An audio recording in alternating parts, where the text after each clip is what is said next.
சைவத்தில் குழம்பு வச்சாலுமே அசைவத்தில் வைக்கிற மாதிரி சக்தியும் சுவையும் நிறைஞ்ச மாதிரி இருக்கிறதுக்கு பவுனம்மா ஒரு டிப்ஸு சொல்லித்தர போகிறேன். வாங்க பார்க்கலாம். இங்கே பாருங்கள், எப்போ மாட்டுற மிளகா கூட்டு தான். ஆனால் இதில் கொஞ்சம் புளி வச்சுருக்கிறோமுங்க. அது கொஞ்சம் முக்கால்வாசி ஆட்டின பின்னாடி இந்த கொண்டக்கடலையை நைட்டு ஊற வச்சு வேக வச்சுருக்கிறோமுங்க.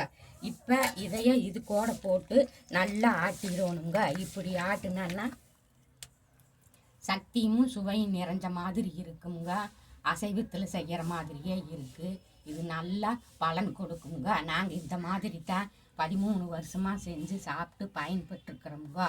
உங்களுக்கு பிடிச்சிருந்தா நீங்களும் இந்த மாதிரி செஞ்சு பயன்பெறுங்க. எல்லோரும் இயற்கையோடு இணைவோம், இன்பமாய் வாழ்வோம். நான் உங்கள் பவுனம்மா. நன்றி, வணக்கம்.